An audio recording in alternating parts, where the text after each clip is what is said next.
The ink was black as a moonless night, and it smelled of oak gall and iron. It stained the quill's tip, then the parchment, then the skin of the man who worked by the single tallow candle. His name was Elias, and he was an accountant. The room was not large, just a stone cell off the main counting house, and the cold of the coming winter seeped through the mortar. You could hear it, that quiet sound of a distant wind finding every crack, and beneath that, the steady scratch of the nib. It was a sound of order being imposed, one careful mark at a time. This was not a story that began with a door slammed shut or a child cast into snow. The cruelty here was quieter, more patient. It lived in the numbers. Elias worked for Lord Alaric, a man whose lands stretched to the horizon and whose appetite stretched further. For 3 years, Elias had kept the books. He recorded every bushel of grain from the autumn harvest, every bolt of wool from the spring shearing, every barrel of salt fish brought up from the coast. The numbers were supposed to balance: income against outlay, stock against distribution, debt against credit. They were the bones of the estate, and Elias was their keeper. But bones can be broken and ledgers can lie. The first discrepancy was small, almost nothing. A shipment of milled flour, recorded as 50 sacks in the warehouse log, but only 45 sacks noted in the distribution ledger for the village's monthly ration. 5 sacks gone. Elias noted it in the margin of his personal folio, a tiny mark of doubt. He thought perhaps a scribble error, a tired clerk misplacing a tally stick. Then it happened again: barley for the Lord's stables, recorded as 20 measures, but the stablemaster's receipt showed only 15. The pattern was a whisper, a ghost in the columns. It was not theft with violence, not a bandit on the road. It was subtraction. A slow, careful bleeding of substance from the many to the one. Elias began to look closer. He traced the lines of ink backwards from the final tallies to the original source documents. The smell of the parchment changed as he worked, from the clean scent of new hide to the faint, sour odor of human sweat. Of hands that had touched these pages with something to hide. He found the method. It was always in the transfers, the moments when goods moved from one authority to another. A wagon would leave the granary full, but arrive at the manor kitchens lighter. The difference would be siphoned off, redirected to a secondary storehouse Elias had not been told about. The records for that storehouse did not exist in the main ledger. They were kept separately in a different hand. Elias found a single sheet discarded behind a cabinet.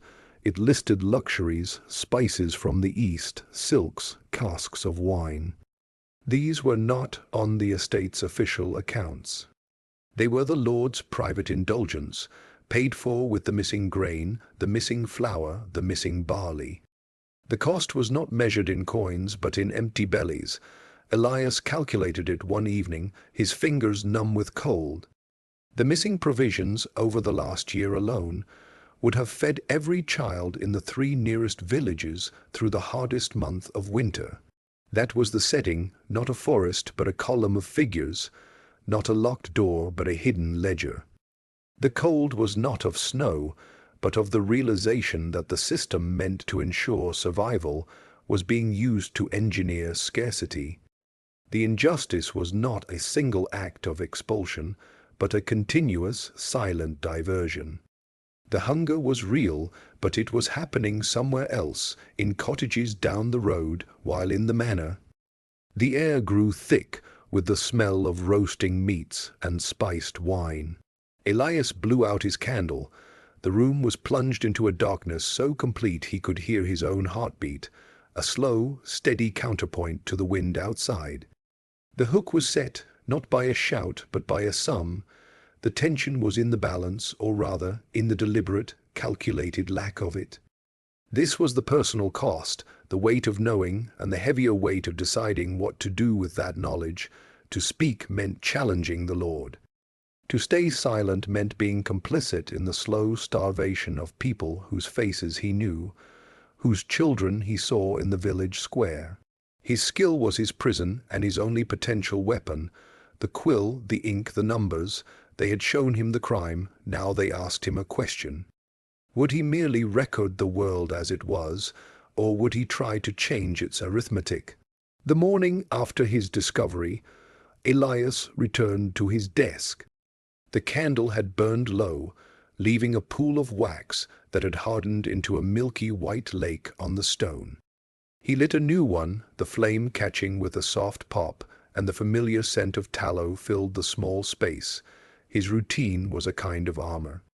He would sharpen his quill with a small knife, the sound a crisp shaving of feather and wood. He would mix fresh ink, watching the black powder dissolve into the water, swirling like a storm cloud in a bowl. He would smooth a fresh sheet of parchment, feeling the slight grain of the skin under his fingertips.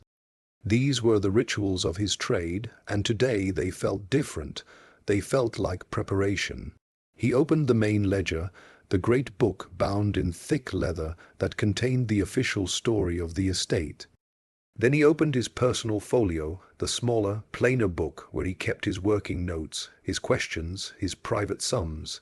He placed them side by side. On the left, the sanctioned truth. On the right, the emerging reality. He began not with the most recent discrepancies, but with the oldest entries he could find. He went back 2 years to when he first took the position. The work was slow, methodical. His eyes tracked across columns of numbers, his finger tracing each line. He compared shipment manifests against warehouse inventories against distribution records, distribution records against the final tallies sent to the Lord. The room was quiet save for the turning of pages, a dry rustle like autumn leaves, and the occasional drip of ink from his quill. He did not look for large, dramatic thefts. He looked for the small, consistent leaks, a sack of oats missing here, a few pounds of salt missing there. A bolt of coarse wool unaccounted for. Individually they were nothing, a rounding error, a clerical oversight, but Elias was an accountant. He understood accumulation. He began a third set of notes, on loose scraps of parchment he kept hidden beneath a floor stone. On these he did not copy numbers, he drew lines. He created a map of the estate's flow of goods, from field to granary, from granary to mill, from mill to warehouse, from warehouse to village or manor. At each transfer point, he noted the documented amount and where he could find it. The actual amount from secondary sources like millers, receipts, or stablemaster's logs. The gaps appeared like holes in a net. They clustered around certain transactions, certain overseers. The pattern was not random, it was systematic. The physical sensation of the work was a dull ache that settled into his shoulders and the base of his skull. The light from the single window was gray and thin, offering little warmth. His hands grew stiff, and he would pause to flex his fingers, to rub the cramp from the muscle between his thumb and forefinger. Calloused from years of holding a quill, he would blow on them, his breath a faint mist in the cold air. The smell in the room deepened. It was the smell of old paper, of dust, of the slightly metallic tang of ink, and underneath it all, the sour smell of his own concentration. He worked through the day, ignoring the hollow feeling in his stomach. When the light failed, he worked by candlelight, the flame casting long, dancing shadows that made the numbers seem to shift on the page. He did not think about Lord Alaric in his hall, drinking spiced wine. He did not think about the consequences of what he was doing. He thought about the columns, he thought about the sums. He made sure every entry in his hidden notes was cross-referenced, that every discrepancy had at least 2 sources to confirm it. This was not about suspicion. It was about proof, the kind of proof that could not be waved away as a mistake. It had to be mathematical, it had to be cold. As the night deepened, he completed his map for the first full year of his employment. He tallied the missing goods, not in pieces or sacks, but converted them all to their value in grain, the basic unit of survival. The total was a number that made him stop, the quill hovering above the page. It was enough to have fed 50 people for a year, 50 people. He sat back, the wooden chair creaking beneath him. The candle flame guttered in a draught. Outside, the wind had picked up, and he could hear it moaning around the corners of the counting house. It sounded like a lament. He looked at his hands, stained with ink, and then at the 3 sets of books before him, the official story, his private questions. And now the hidden map of loss. This was the quiet virtue, not heroic action, but meticulous attention, not a shout of defiance, but the patient, relentless application of a skill. His competence was not in fighting or farming. It was in seeing the truth that numbers tried to hide. His survival, and perhaps the survival of others, now depended on the clarity of his columns, the sharpness of his quill, and the terrible, accumulating weight of the sums he was beginning to understand. To understand why Elias's quiet documentation was a form of power, we must step back from the stone counting room. We must look at the system he operated within. Accounting, in its essence, is not about money, it is about trust. It is the language of promises made concrete. In a world without courts that common people could access, without police forces to investigate theft, without any formal authority that would side with a peasant against a lord, other systems had to emerge to create stability. The ledger was one such system. In merchant cultures across the ancient and medieval world, from the Silk Road caravans to the Mediterranean ports, a man's word was only as good as his books. Your reputation was your credit, your records were your proof. If you could not show where every coin, every bolt of cloth, every measure of grain had gone, you were untrustworthy. Business would dry up. You would be excluded from the guild, the market, the network of exchange that meant survival. This created a powerful psychological and social constraint. The act of keeping honest books was a public signal of integrity. It was also a private trap for the dishonest, because the beauty of a double-entry system, even in its most primitive form, is that it must balance. For every credit there must be a debit, for every gain recorded a source must be shown. The numbers are woven together in a net. Pull one thread out of place, and the whole fabric begins to unravel. You must then create a false thread to patch the hole, then another, then another. The deception becomes a parallel system, a shadow ledger that must be maintained with the same diligence as the real one. This is where the powerless could find leverage. A lord like Alaric relied on the opacity of his operations. He relied on the fact that no single person saw the whole picture. The miller saw flour, the stablemaster saw oats, the steward saw wine. Only the accountant, in theory, saw how it all connected. If the accountant was complicit or incompetent, the deception could flow smoothly. But if the accountant was diligent, if they insisted on tracing every connection, the shadow system would begin to show seams. It would leave traces. A missing receipt, a weight that did not match a tally, a signature on a manifest that looked rushed, forged. The system of accounting, designed to create trust, could be turned into a forensic tool. This was not magic. It was the inherent logic of the system, turning against those who abused it. The cost of maintaining a lie within a structure built for truth grows exponentially. Every stolen sack of grain requires a false entry. That false entry must be consistent with all the other entries around it. It must account for the season, the yield, the weather, the labor. The liar must become a better accountant than the honest man, remembering not one story, but two, and keeping them perfectly separate. Most crucially, they must assume no one is looking. They must assume the ledger is a facade, a ritual, not a living document that is actually checked. Elias was checking. He was applying the system's own rules with a rigor that the corrupt could not sustain. He was forcing the shadow ledger into the light. In doing so, he was not acting as a rebel. He was acting as the ultimate conservative. He was demanding that the system function as it was designed to. He was insisting on the balance. This is the core mechanism. Justice in this context is not an emotional outburst. It is the restoration of an equilibrium that the system itself promises. The revenge is in the numbers finally adding up. The trap is not a physical snare in the woods. It is the logical conclusion of a fraudulent column that cannot be reconciled.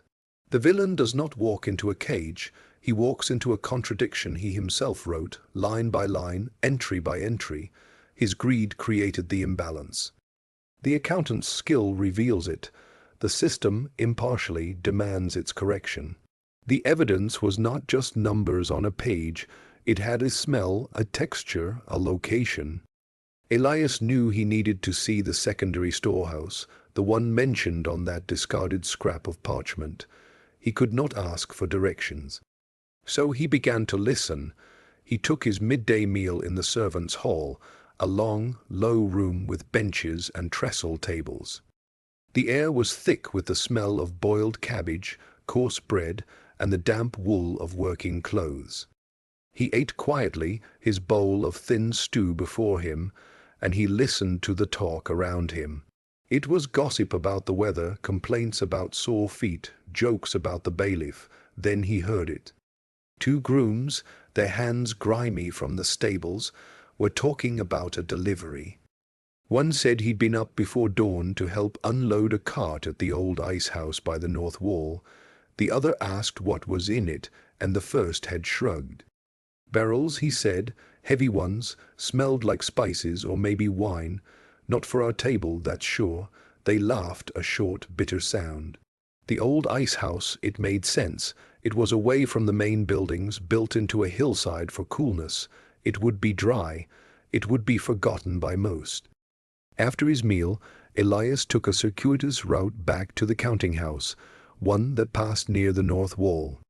The path was muddy from recent rain, and his boots made a soft sucking sound with each step. The air was cold and carried the scent of wet earth and decaying leaves. The wall was high, built of rough grey stone, and ivy clung to it in brown, winter-killed patches. He saw the ice house. It was a low, stone-built structure half sunk into the ground with a heavy wooden door banded with iron. The door was closed, but it was not locked with a proper padlock. It was secured with a simple iron latch. Elias paused, pretending to examine a loose stone in the wall. He looked around. The courtyard was empty.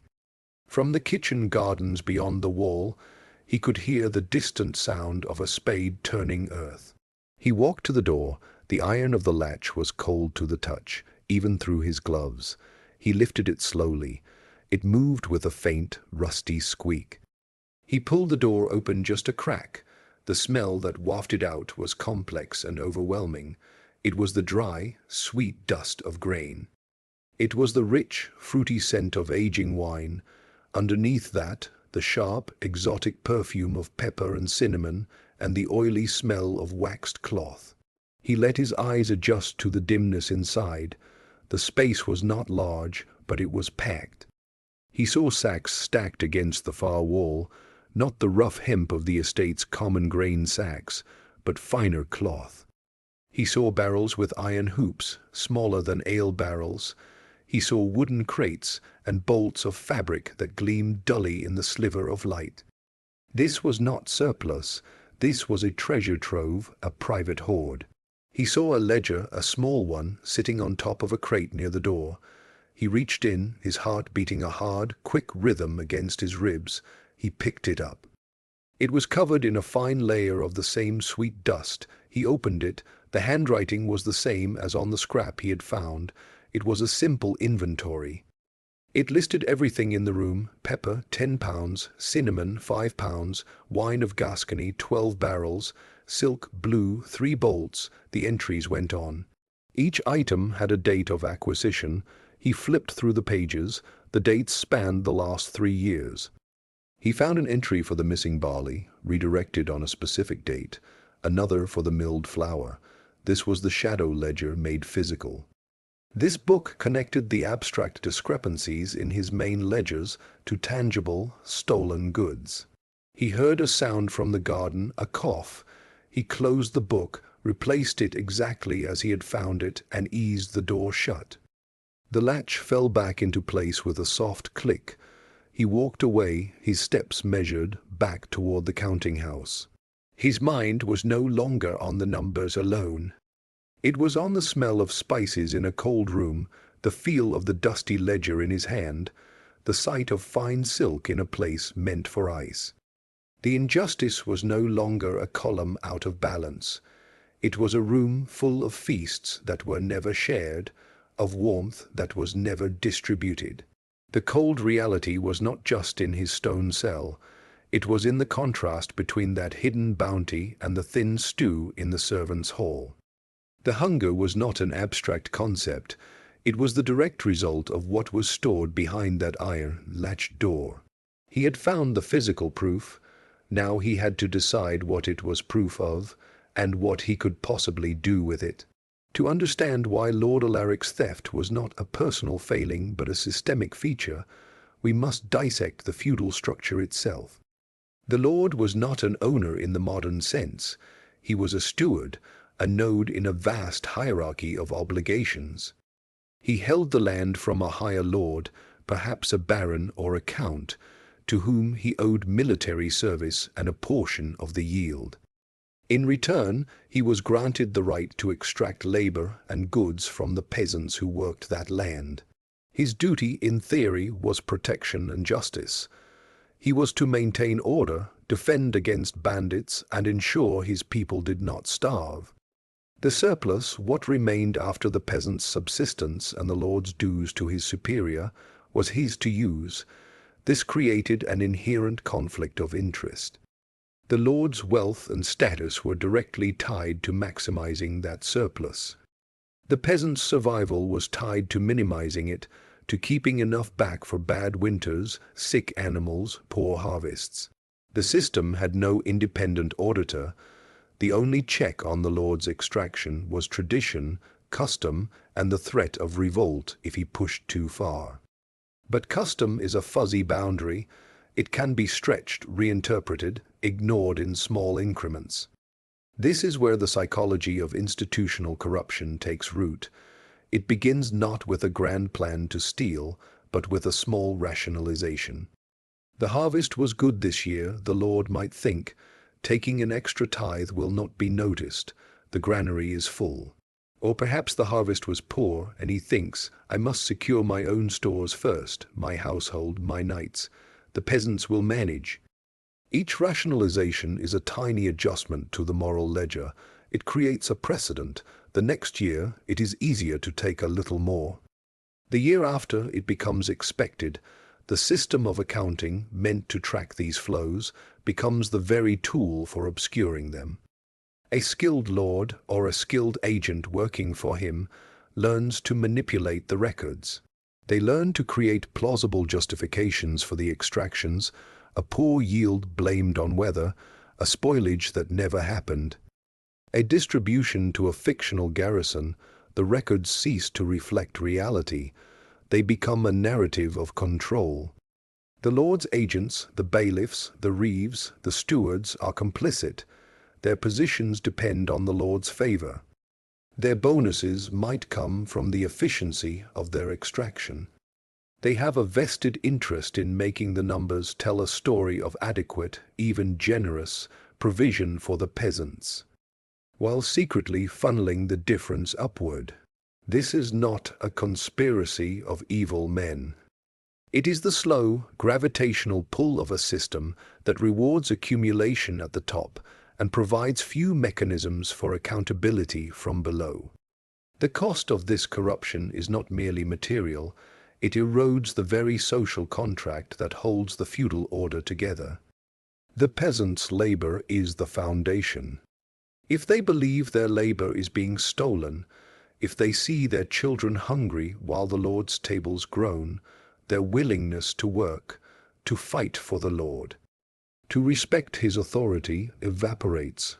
The Lord, in his short-term calculus, sees only the immediate gain, the extra sacks of grain, the barrels of wine. He fails to account for the long-term debt he is incurring, a debt of trust and loyalty. He is, in effect, stealing from the future stability of his own domain. He is consuming his capital, not just his interest.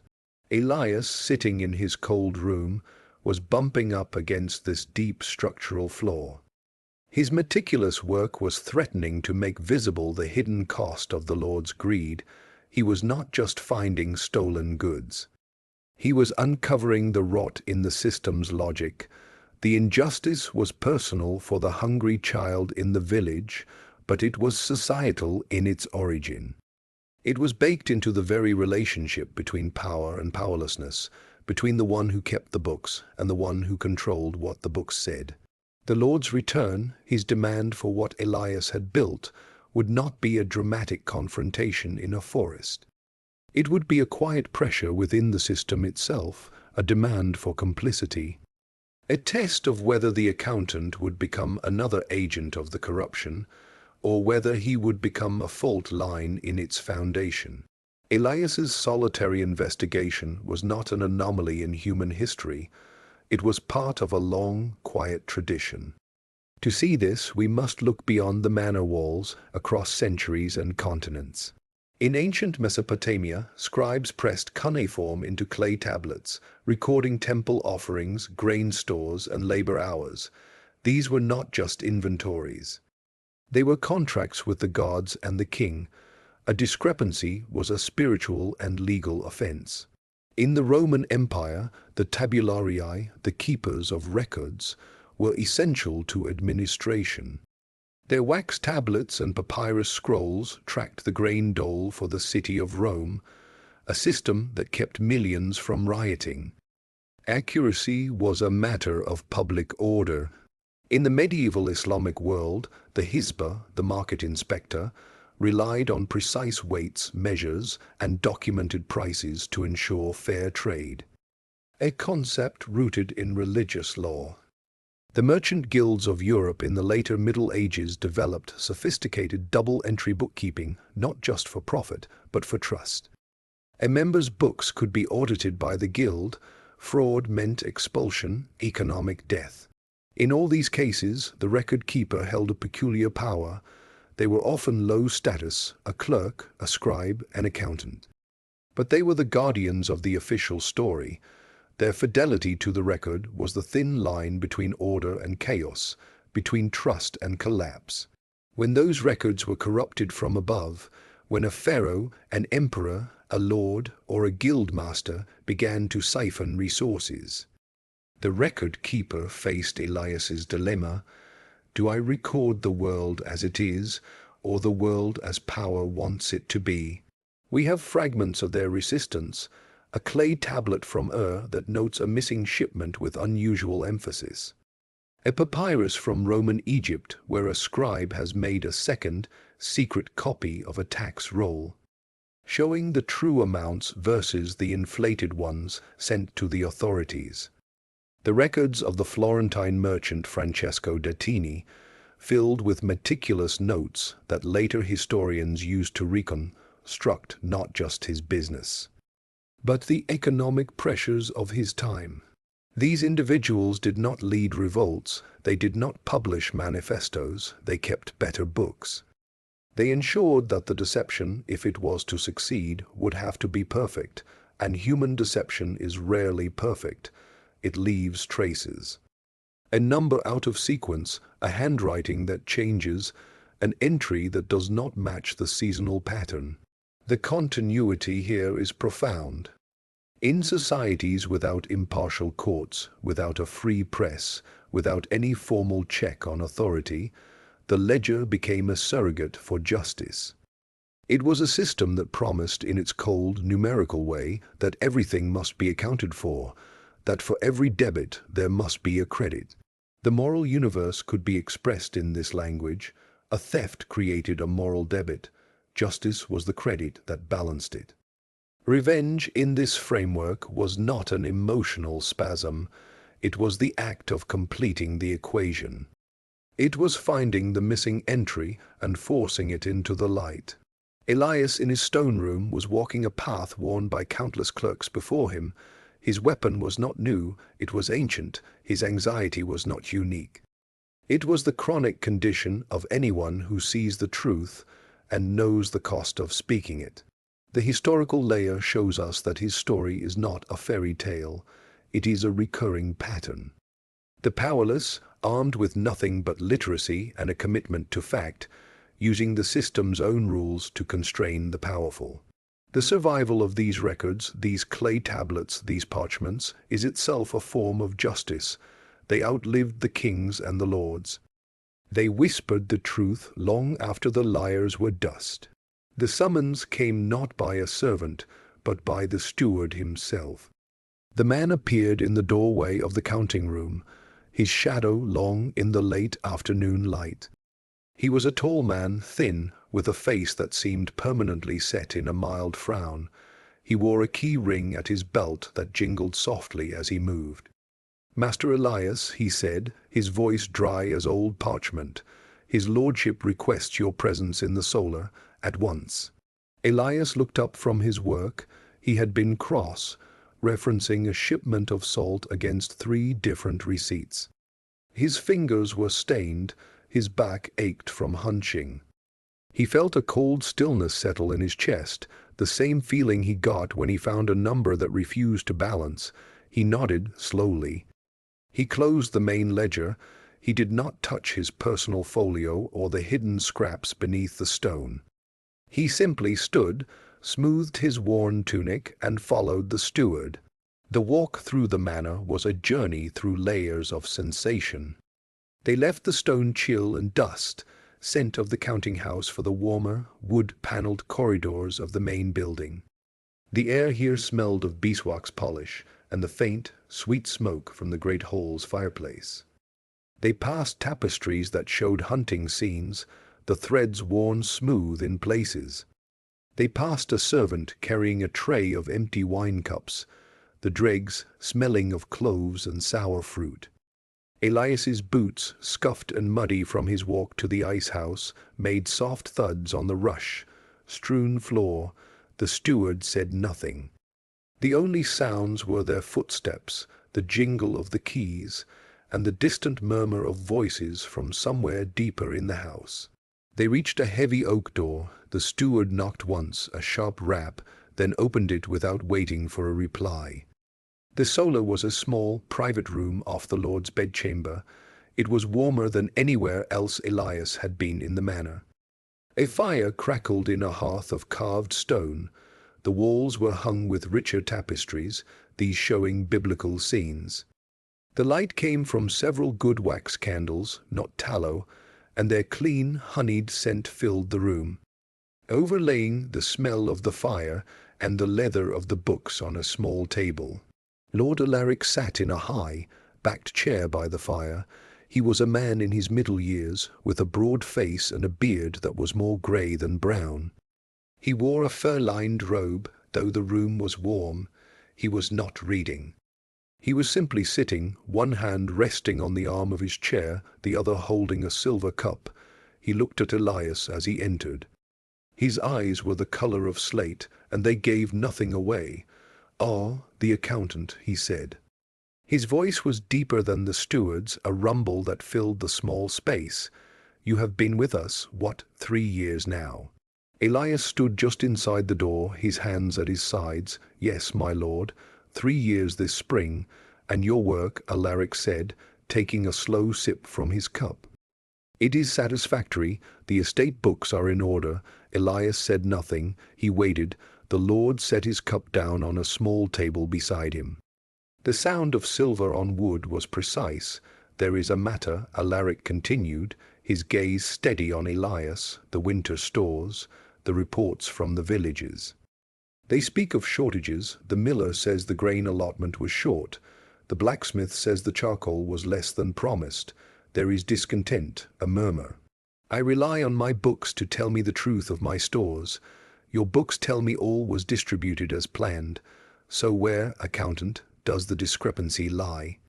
Between my books and the complaints of my people, the question hung in the warm, scented air. It was not an accusation, it was a test. It was a trap laid with polite words.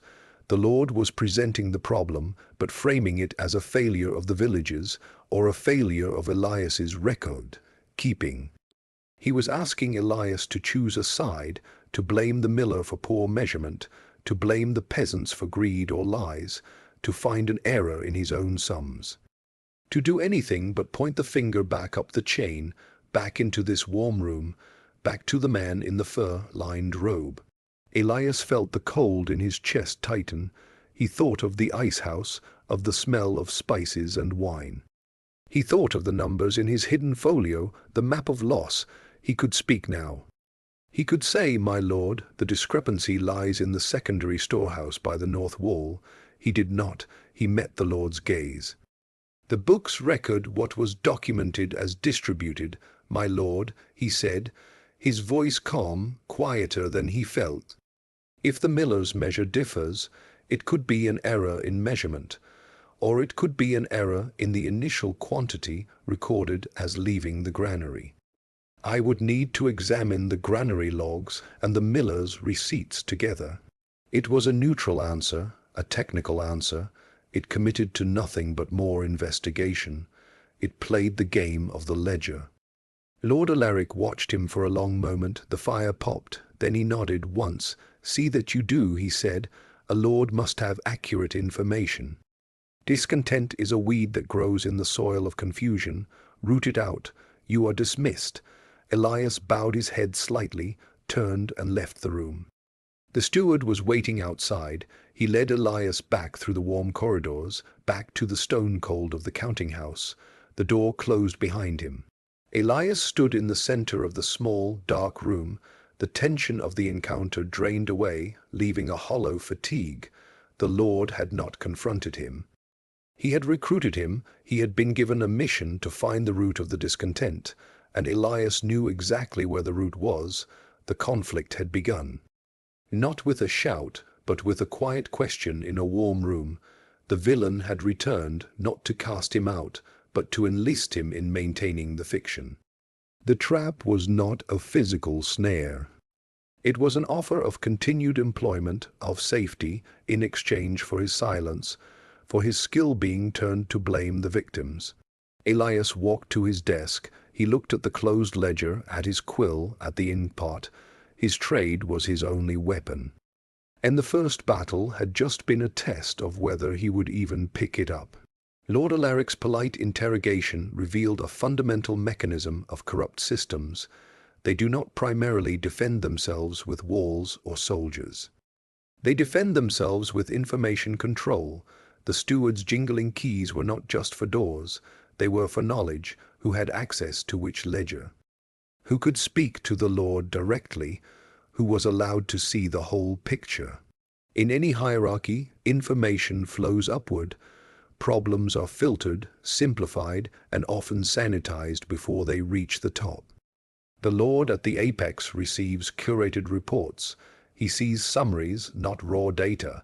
He hears conclusions, not contradictory testimony. This creates what we might call an information asymmetry. The Lord knows the official story. The peasants know their lived reality of shortage. But the system in between, the layer of bailiffs, stewards, and accountants, controls the translation between those two worlds. They can amplify the Lord's commands downward. They can soften the peasants' complaints upward. This middle layer is where corruption becomes operational. A corrupt system weaponizes this translational function. It does not destroy information outright. That would be too obvious, too brittle. Instead, it creates noise. It generates alternative explanations, plausible deniability, bureaucratic delays. The miller's complaint about short grain is not presented to the Lord as evidence of theft.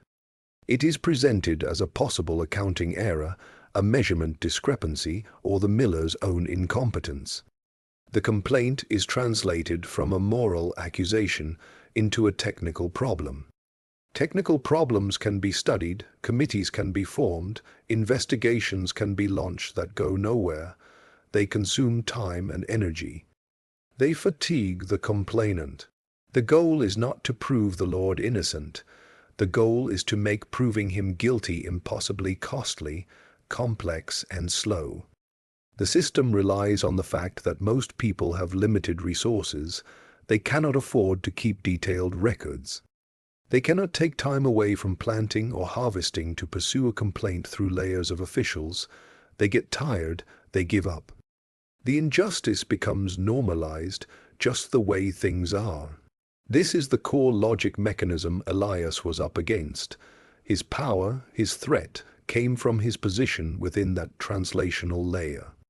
He was supposed to be part of the noise generation. He was supposed to take the raw data of shortage and translate it into the language of acceptable variance, seasonal adjustment, or clerical error. His Lord's question in the solar was an invitation to join that work. To use his skill not to reveal truth, but to obscure it with better, more convincing numbers. The system's vulnerability, however, lies in its need for the translator to be competent. To create believable noise, you need someone who understands the truth intimately. You need a good accountant to cook the books convincingly. This puts the accountant in a paradoxical position. He holds the keys to both the truth and the lie. He can see the seam where they diverge. If he chooses fidelity to the system's supposed purpose, which is accurate recording, he becomes a danger. If he chooses fidelity to the power above him, he becomes an agent of the corruption. There is no neutral ground. The system, by its design, forces that choice. The societal cost of this mechanism is a gradual erosion of all shared reality. When the official records no longer describe the world people experience, trust in any authority dissolves. The Lord's word, the steward's decree, the accountant's tally, all become suspect. This creates a society where everyone is quietly keeping their own private ledger of grievances, their own hidden map of loss. It is a society waiting for a spark.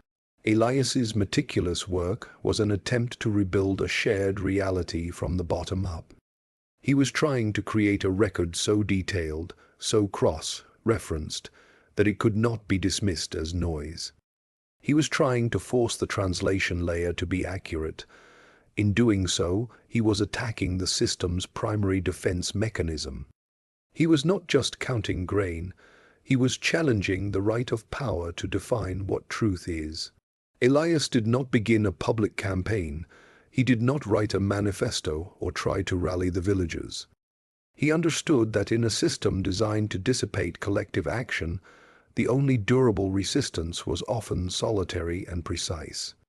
He returned to his desk after the meeting with the Lord. The order had been given: root out the discontent, find the error.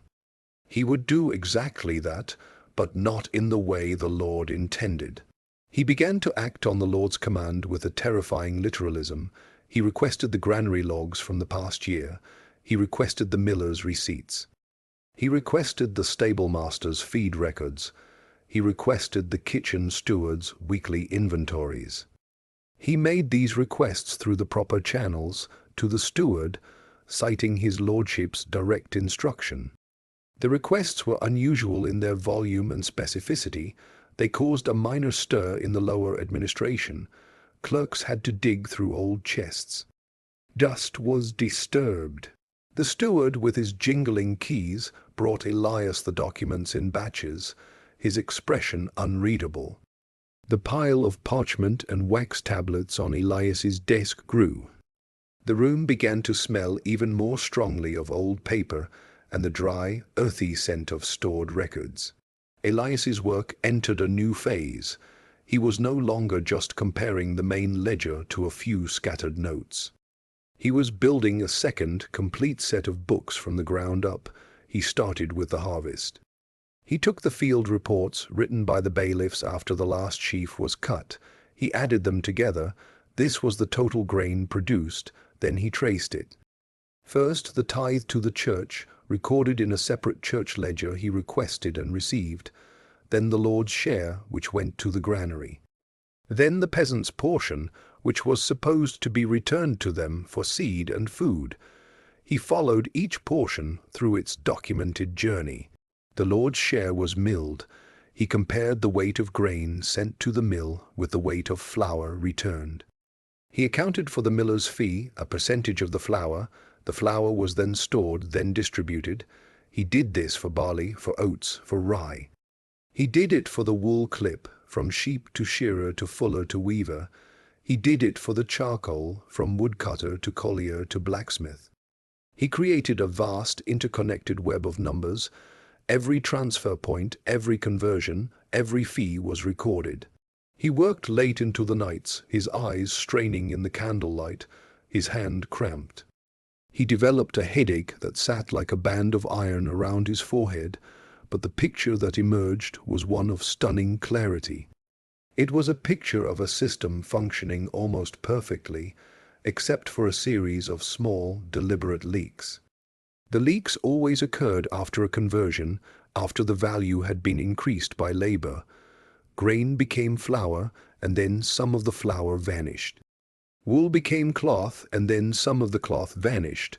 The theft was not of raw materials, but of processed value, of the peasant's labor made tangible. Elias's hidden map grew into a detailed atlas of diversion. He now had not just evidence of missing goods, but a forensic reconstruction of how they were taken, when, and by what documented pathway they were redirected. He could show that on a specific date, 10 sacks of flour left the mill, but only 9 arrived at the village distribution point. The miller's receipt showed 10, the village receipt showed 9. The wagon driver's log, which Elias had also procured, showed a stop at the ice house. The driver had noted it as a delivery of firewood, but the date and time matched. The lie was there in the mismatch of descriptions. This was integration. He was connecting the dots between the abstract greed of the Lord and the concrete hunger in the village. He was using the system's own paperwork to trace the crime. His action was one of supreme patience. He was not attacking, he was documenting. He was creating a record so thorough, so internally consistent, that to dismiss it would require dismissing the entire administrative apparatus of the estate. He was making the truth too heavy to ignore. He was turning his skill, his trade, into a slow, accumulating weight of fact. The Lord had asked him to root out the discontent. Elias was doing so. He was tracing its root not to the complaining miller, but to the locked door of the ice house, and to the warm solar where the Lord sat. The resistance was in the ledger, the rebellion was in the balance column, and it was growing, entry by meticulous entry. The steward returned, but not with more documents. He came with a new assignment. His lordship, he said, standing in the doorway with his usual mild frown, requires a full inventory of the armory. Every sword, every helmet, every piece of mail. It must be catalogued by type, condition, and last date of maintenance. The work is to be completed within the week. Then, without waiting for a reply, he placed a heavy, iron-bound ledger on Elias's desk. It was the armory book, thick with years of entries. Elias looked at it, then at the steward. The accounting of the winter stores, he began. The steward cut him off. That can wait. His lordship's command is clear. The armory takes precedence. A lord must know the state of his defenses. The steward left, the jingle of his keys fading down the corridor. Elias sat down. He understood. This was the retaliation, not dismissal, not violence, an impossible task. The armory was a dark, cavernous room in the lower levels of the keep. It would be cold, damp, and filled with rusting metal. To inventory it properly in a week would require working day and night without sleep. It was a test of endurance designed to break his focus on the real investigation. It was a way to bury him in meaningless work. Elias opened the armory ledger. The pages were stiff, the ink faded in places. He took a deep breath, the air in his room tasting of dust and resignation. He gathered his quills, his ink, a fresh sheaf of rough paper for notes, and a stub of candle. He walked down to the armory. The steward had given him the key. The door was oak, reinforced with iron straps, and it groaned on its hinges when he opened it. The smell that rushed out was unmistakable. It was the smell of cold stone, of damp, and overlying it all, the sharp, metallic scent of old iron and the faint, greasy odor of linseed oil used on leather straps. It was dark. He lit his candle. The flame revealed a long, narrow room. Racks of spears stood against one wall like a frozen thicket. Swords hung from pegs, their blades dull in the weak light. Piles of helmets sat on shelves, their ice, lots dark and empty. Coats of mail were draped over stands, looking like the shed skins of giant metal snakes. The air was so still and cold it felt thick. Elias set his candle on a small barrel that once might have held arrows. He began. He took down the first sword. It was heavier than he expected. The hilt was wrapped in leather, worn smooth in places. He examined the blade for nicks, for rust. He noted its length, its type. He compared it to the last entry in the ledger, which was 5 years old. The condition had changed. He made a new note. His fingers quickly grew numb from handling the cold metal. He moved to the spears. He counted them. He checked each shaft for warping, each head for secure fitting. The work was monotonous and physically demanding. He had to climb on a stool to reach high items. He had to move heavy shields. The dust he disturbed made him cough, a dry, hacking sound that echoed in the stone vault. Hours passed. The candle burned low. He lit another from its stump. The ache in his shoulders from hunching over ledgers was replaced by a deeper ache in his arms and back from lifting and carrying. The smell of the tallow candle mixed with the smells of rust and damp wool from old gambesons. He worked through the day. He missed his midday meal. His stomach growled, a hollow sound in the quiet. He worked into the evening. The light from the arrow slit high in the wall faded to gray, then to black. He worked by candlelight alone. The shadows of the weapons leaped and danced on the walls, monstrous and distorted. His head throbbed, his eyes stung from strain and dust. He thought of the warm solar of the Lord sipping wine. He thought of the ice house, full of stolen comfort. He thought of the villagers, their thin stew. And he kept counting. He did not rush. He did the work with the same meticulous care he applied to the grain tallies. A cracked helm, it was noted. A rusted mail link was recorded. This, too, was part of his trade, recording the state of things as they were. Even if the task was meant to break him, he would do it properly. It was his only form of integrity left. The physical sensation was one of grinding fatigue. The cold seeped into his bones. The taste in his mouth was of dust and his own hunger. The sound was his own breathing, the scrape of metal on stone, the occasional drip of water from somewhere in the ceiling. This was the punishment. Not the dramatic cruelty of the woods, but the slow, administrative cruelty of wasted time and exhausted spirit. The Lord was not casting him out.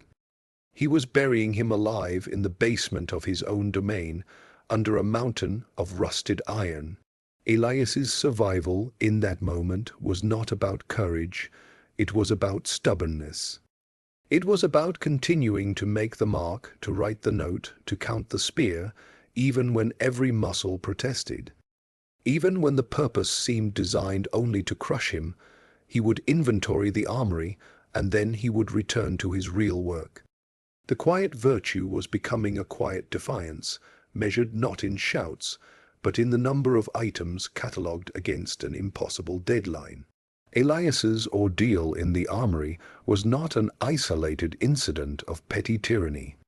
It was a manifestation of a historical pattern, one where the powerful use bureaucratic demands to silence dissent. To see this, we must look beyond the manor to archives, libraries, and the records of states. In ancient China, during the Qin dynasty, the legalist philosophy of administration created a system of minute regulations and harsh punishments. Officials were buried under mountains of required reports. The goal was control through exhaustion, leaving no energy for independent thought or challenge to the center. In the Byzantine Empire, the complex hierarchy of the imperial bureaucracy was legendary.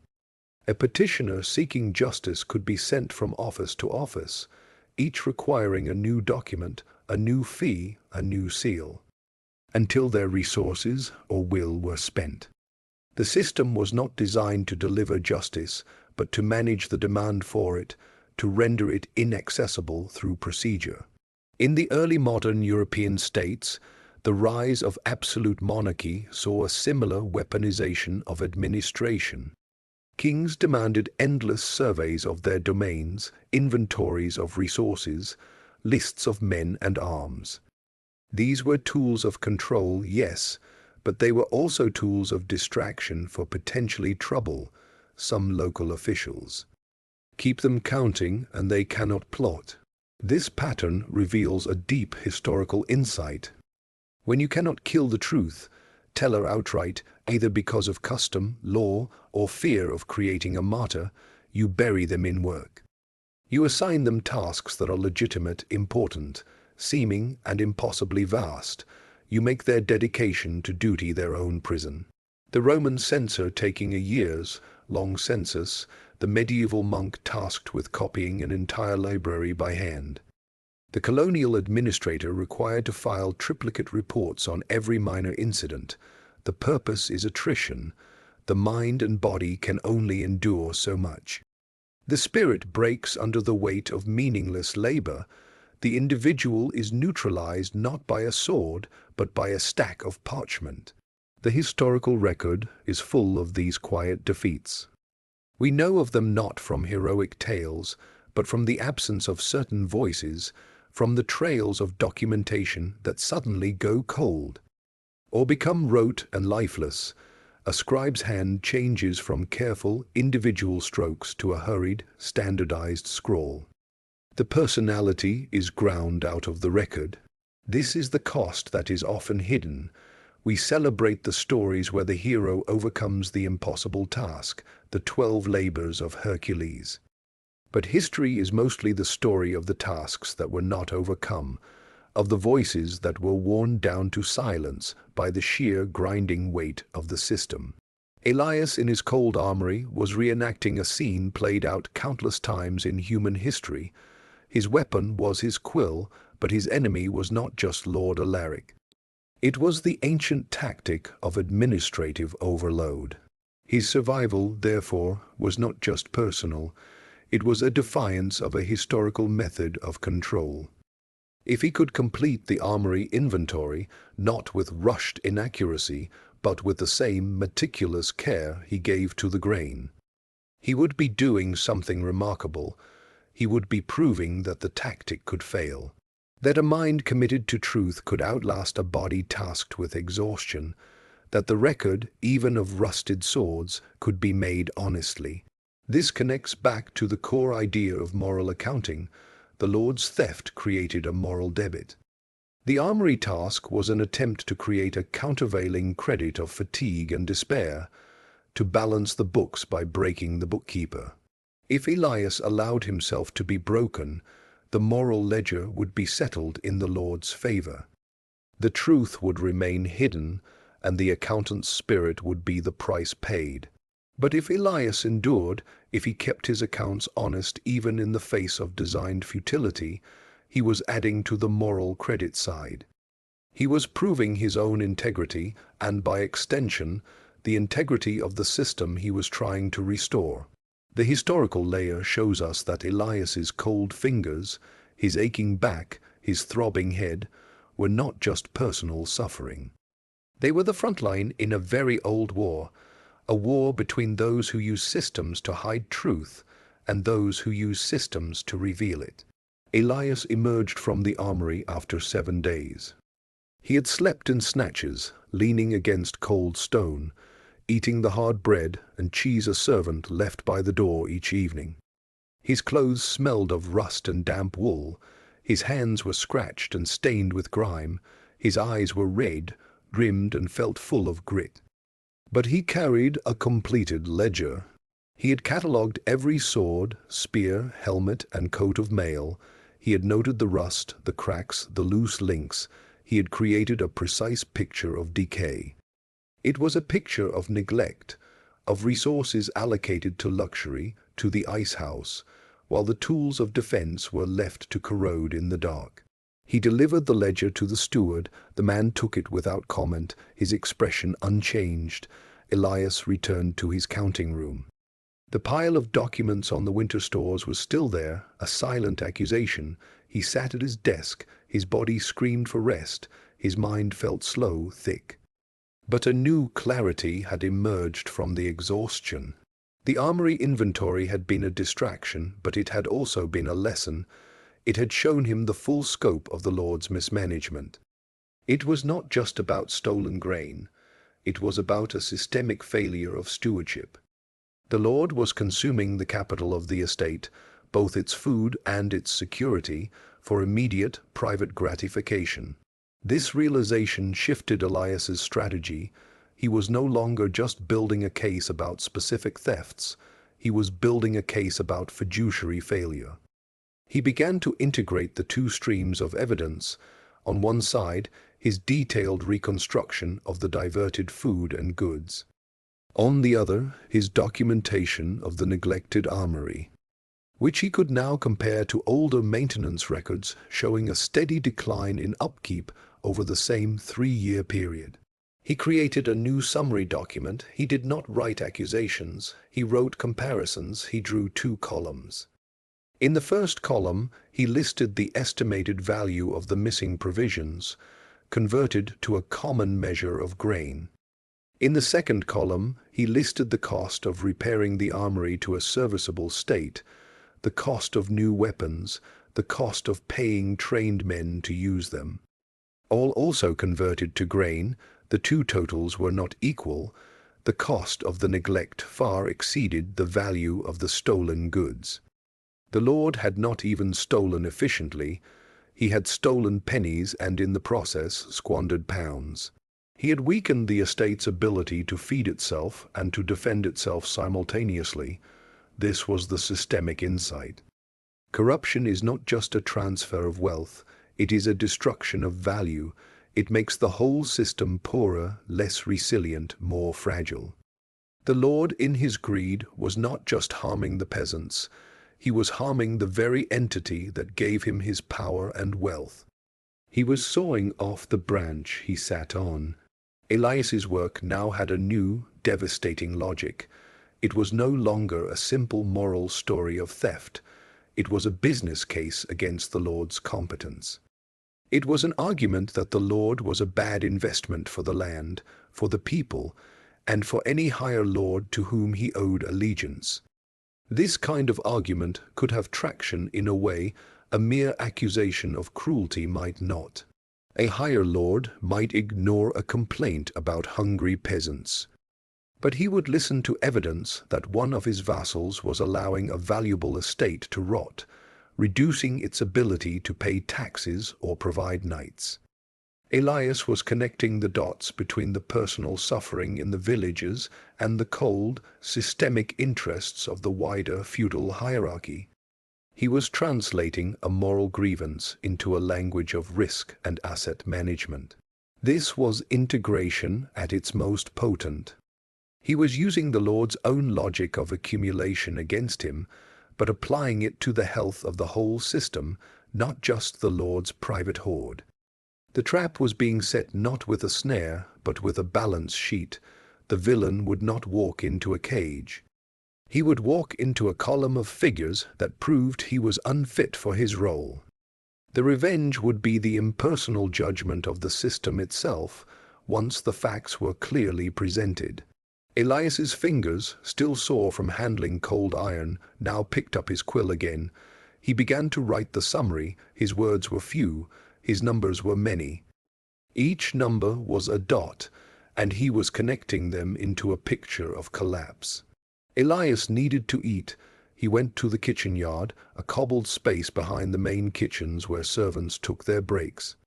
The air was warmer here, carrying the smells of baking bread, boiling broth, and the sharp tang of wood smoke. He took a bowl of the daily pottage from the cook, a thick woman with flour, dusted arms. It was mostly turnip and barley, with a few shreds of salted pork. He found a spot on a low wall to sit. He ate slowly, the warmth of the bowl seeping into his cold hands. He was not alone. Other servants were there, grooms, stable hands, a young scullion. They talked in low voices. He listened. He heard the same themes. Short rations, the cold in the servants' quarters, the lord's new hounds which were fed fresh meat every day. Then he heard a voice, older, rougher. It was the kitchen steward, a man named Said. He was arguing quietly with the cook about the next week's supplies. "I cannot make broth from stones," Said was saying, his voice a low growl. "The salt fish is gone. The bacon is down to the last side. And the order from the granary was short again. I have it written down.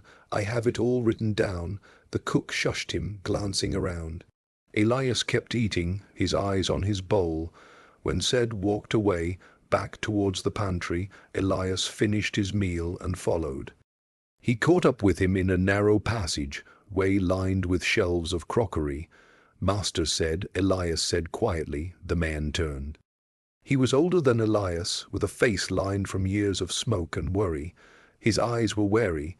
"The accountant," he said. "What do you want?" "I heard you speaking," Elias said.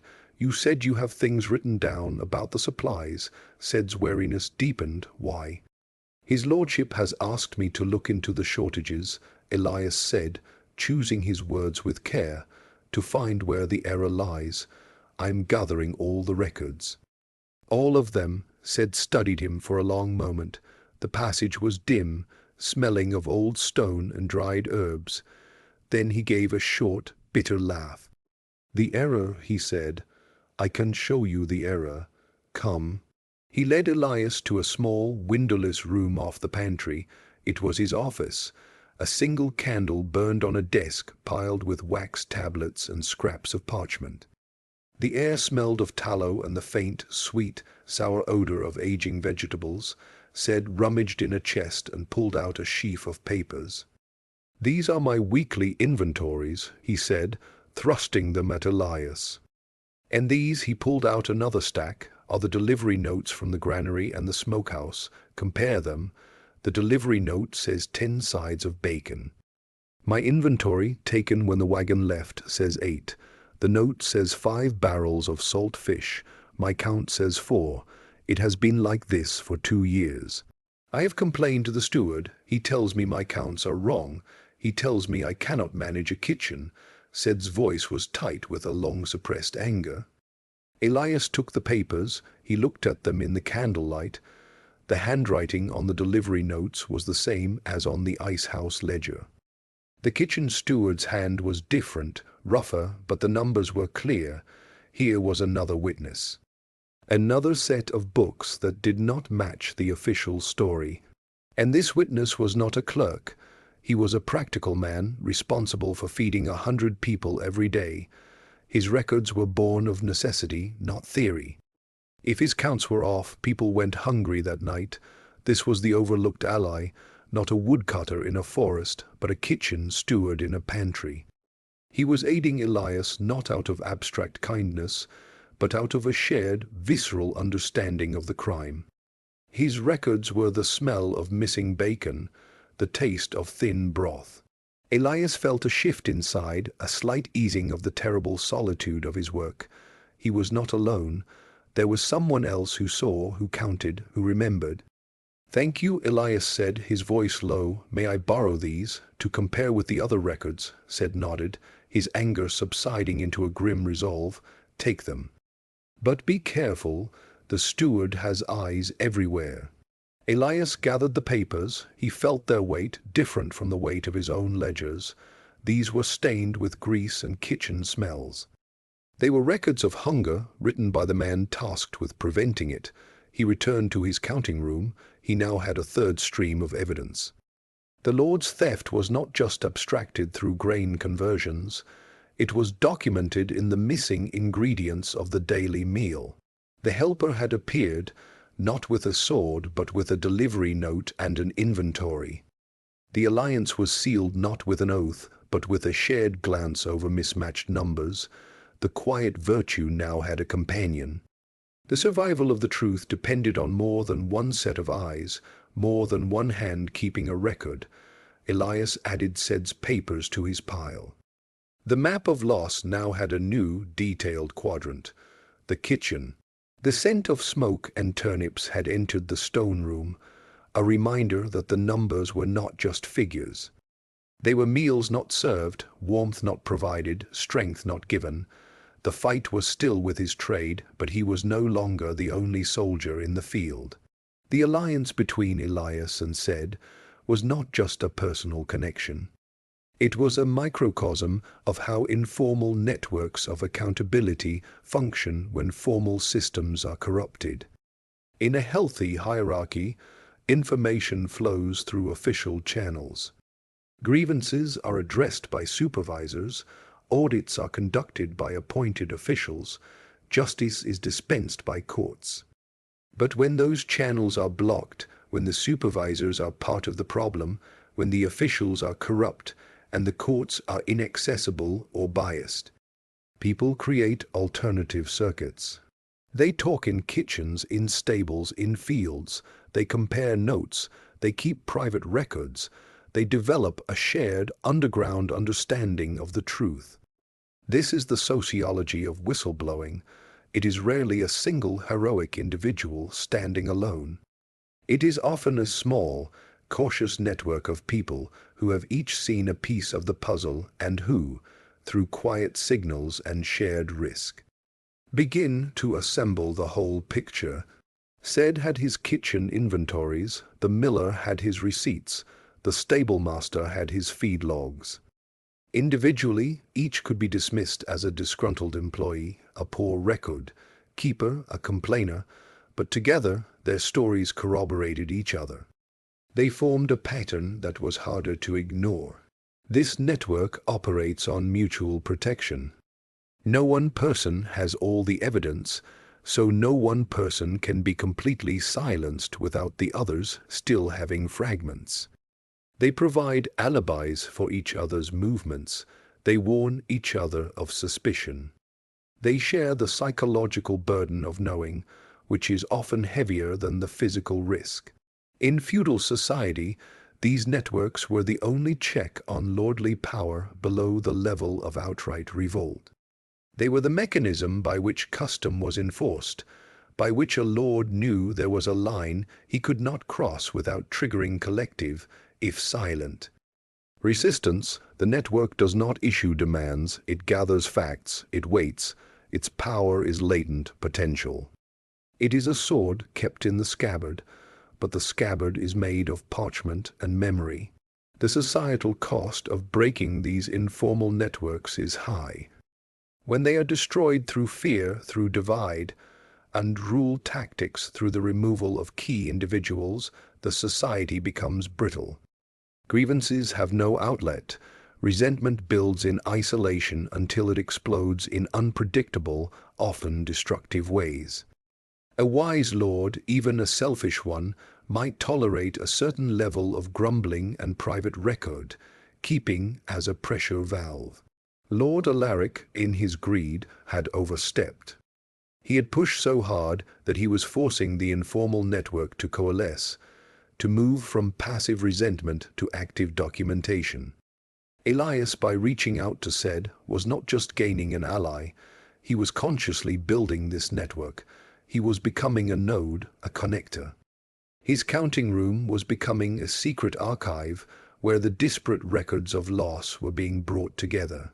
This is a dangerous role. The connector becomes the single point of failure. If he is discovered, the network can be decapitated. But it is also a powerful role. The connector sees the big picture, he can synthesize, he can present the case. The societal layer reveals that Elias's quiet work was not just an accounting exercise, it was a political act. He was reconstituting the informal checks and balances that the Lord's corruption had undermined. He was using his position, his skill, and now his connection to SED, to rebuild a semblance of accountability from below. This is how the powerless can sometimes defeat the powerful. Not by matching their strength, but by creating a counter system of information and trust that is more resilient, more truthful, and ultimately more convincing to any higher authority that might still care about the health of the larger system. The revenge in this framework is not a violent uprising. It is the presentation of this counter system's findings. It is the moment when the informal network's private truth becomes a public fact that can no longer be ignored. The Lord's trap for himself was not knowing that such a network was forming in his own kitchen, in his own stables, in his own counting house. He thought he was dealing with isolated complainers. He was dealing with a slowly assembling jury. Elias's story and the network forming around him were not unique to his time or place. They were part of a long, subterranean current in human history, the history of administrative resistance. To see this, we must look past kings and battles to the clerks, the scribes, the bailiffs, the stewards. These were the people who made power operational. They wrote the laws, collected the taxes, mustered the troops, distributed the grain, and sometimes they quietly subverted the commands they were given. In ancient Egypt, scribes could subtly alter tax assessments, reducing the burden on a village they favored. In the Roman Republic, clerks in the treasury could delay or misdirect funds for projects they opposed. In medieval monasteries, the cellarer responsible for provisions might keep a secret second set of books to account for alms given to the poor beyond the abbot's strict allowance. In the Ottoman Empire, local judges and scribes often interpreted central decrees in ways that considered local custom and necessity, effectively moderating the Sultan's absolute power. These individuals rarely made history in the grand sense. Their names are not in the chronicles, but their actions shaped the daily reality of power. They were the friction in the system. They could slow down injustice, dilute a cruel order, or, as in Elias's case, document it for a future reckoning. This is the historical layer of clerks and quiet ledgers. It is a history of small acts of integrity that collectively imposed limits on authority. It is how systems that looked absolute on paper were often negotiated and constrained in practice. The weapon was always the same: information. The clerk controlled the record. He could write it clearly or opaquely. He could file it promptly or lose it. He could interpret a regulation narrowly or broadly. This power was subtle but real. A lord could command, but if the clerk wrote the command down incorrectly, or filed it where it would be forgotten, or added a clarifying note that changed its meaning, the command might never take full effect. Elias was operating within this tradition. His meticulous reconstruction was an extreme form of this clerical power. He was not just passively recording or mildly obstructing. He was actively building a counter-narrative with the system's own tools. He was proving that the power of the record could be turned against the record's master. This connects the personal story to the broad sweep of institutional history. The survival of just governance often depended not on heroic lawmakers, but on anonymous accountants who refused to cook the books. The fall of corrupt regimes was often preceded by the quiet leaking of accurate ledgers to outside powers or rival factions. The historical pattern shows that when this layer of administrative integrity is corrupted completely, when every clerk becomes a willing agent of the lie, the system becomes monstrous, and eventually collapses under the weight of its own falsehoods. When it retains some integrity, the system has a chance to self-correct. Elias, by choosing integrity, was acting as a check on his Lord, but he was also acting as a preservative for the feudal system itself. He was trying to prevent its collapse into pure predation. His revenge, therefore, was not against the system, but for it. He was using calculation to restore the system's promised equilibrium. He was doing the work the system was supposed to do, but had failed to do because of a corrupt node. This is why old stories treated revenge like bookkeeping. It was not a personal vendetta, it was a systemic correction. It was the act of a responsible functionary forcing the accounts to balance, thereby saving the whole enterprise from the ruin that one man's greed would inevitably bring. The historical view reframes Elias not as a rebel, but as a conservative restorer. His long game of justice was about preserving a world where promises, contracts, and distributions meant something. It was about keeping the ledger honest, so that society itself did not become a fairy tale of false numbers and empty granaries. The feast was for a visiting knight, a cousin of Lord Alaric. The great hall, usually dim and cavernous, was ablaze with light. Dozens of wax candles burned in iron holders, their honeyed scent battling with the richer smells of roasting meat and spilled wine. A fire roared in the central hearth, throwing heat and a dancing orange light across the tapestries. The tables groaned. There were whole pigs, their skins crisped and glistening. There were swans, redressed in their own feathers, posed as if alive. There were pies with elaborate crusts, and bowls of fruits preserved in honey. The air was thick with the sound of laughter, of minstrels playing, of the clatter of knives on pewter plates. Elias was not at the high table. He was in his usual place in the servants' hall, but the order had come down that the lower staff would also have a special meal to mark the occasion. The pottage was thicker tonight with more meat. There was even a small cask of ale, but the contrast was not lost on anyone. The smells from the great hall drifted down the corridors, a tantalizing, taunting cloud of plenty. Ced, sitting next to Elias, ate his portion in grim silence. After a while he spoke, his voice low so only Elias could hear. "They killed 6 of the best hogs for that feast," he said. 6, and the swans came from the river meadow. The Lord's falconer caught them yesterday. The honey for the fruits, that came from our own hives. The wax for those candles, that's from our own bees too." He took a bite of bread, chewing slowly. "The grain for this bread," he continued, "it was the last of the good milling wheat.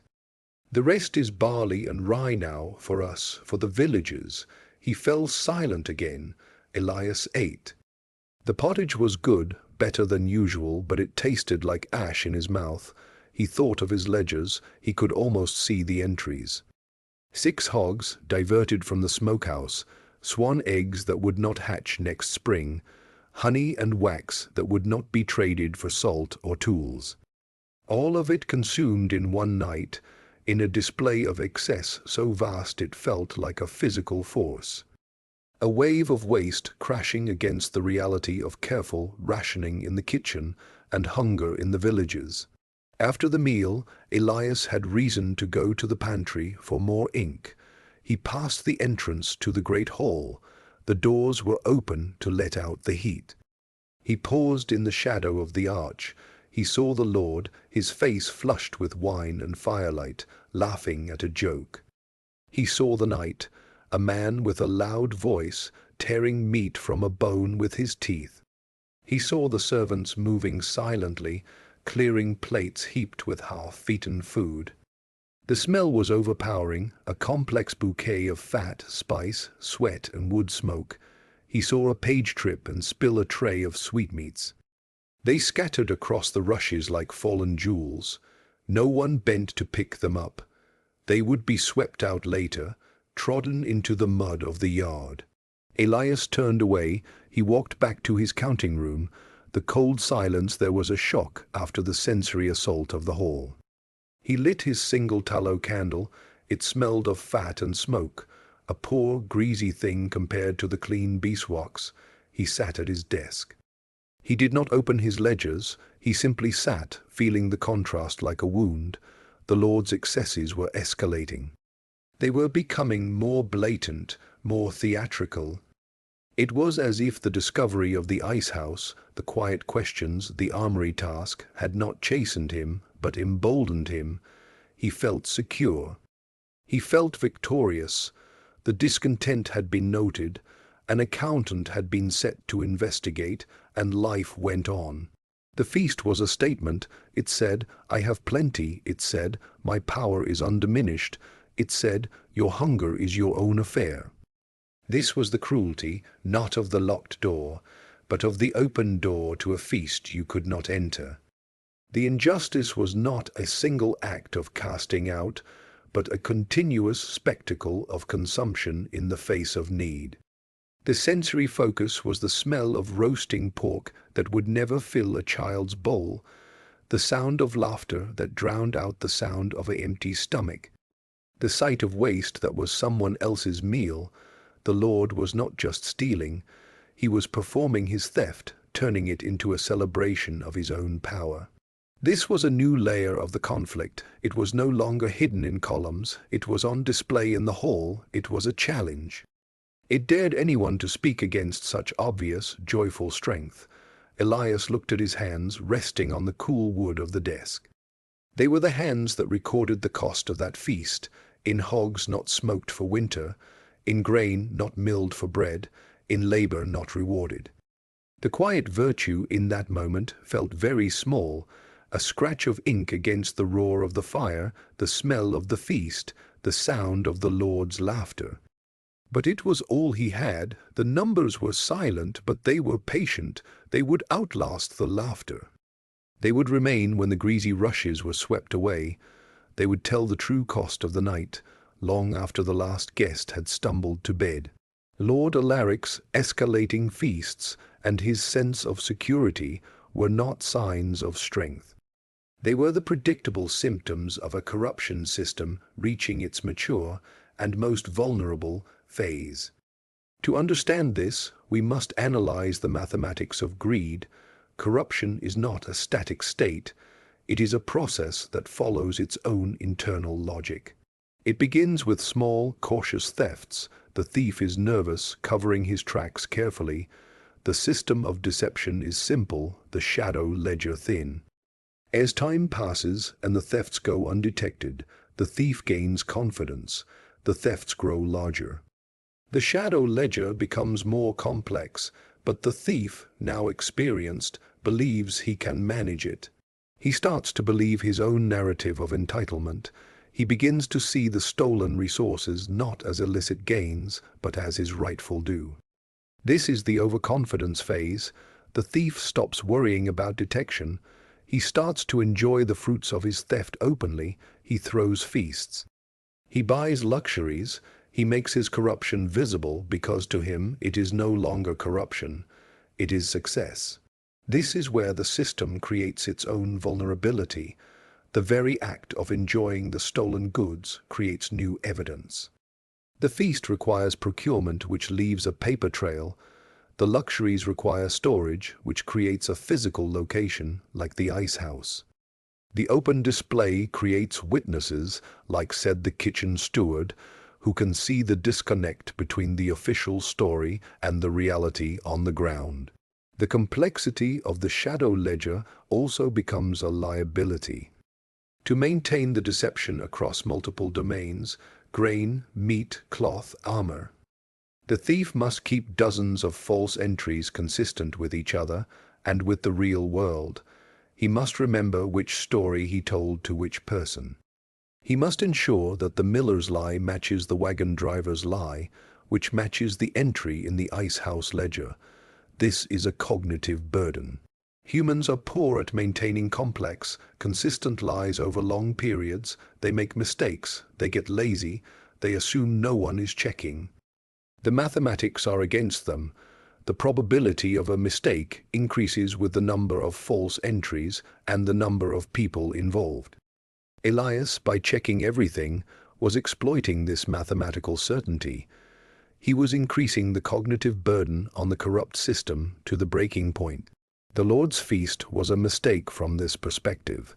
It was a large, loud, unnecessary expenditure that created a huge, easily traceable debit in the system. It was an entry that would be very hard to hide or explain away. It was a flare in the night, drawing attention. The systemic insight here is that corruption is inherently unstable. It requires constant energy to maintain the lie. It is a system running a parallel simulation of reality, and that simulation is costly. As the corruption grows, the cost of maintaining the simulation grows faster. Eventually, the system reaches a point where the energy required to maintain the deception is greater than the energy gained from the theft. It becomes a net loss. The Lord was approaching that point. He was spending social capital, administrative effort, and now, with the feast, physical resources.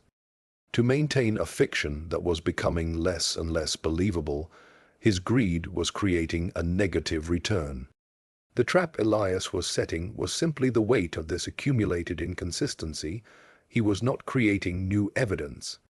He was patiently collecting the evidence that the corruption system was inevitably generating through its own operation. The Lord was walking into a trap of his own design, built from the logical consequences of his own actions.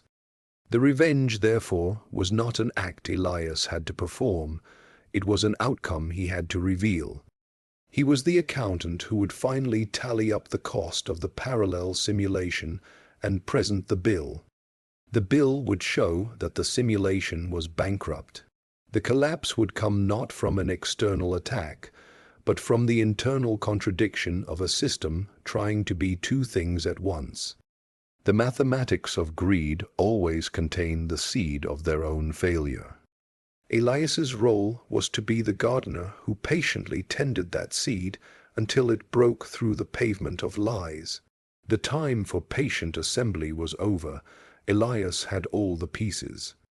The granary logs, the miller's receipts, the kitchen inventories, the stablemaster's feeds, the wagon driver's logs, the ice house ledger, the armory assessment, and his own master reconstruction of the estate's flow of goods.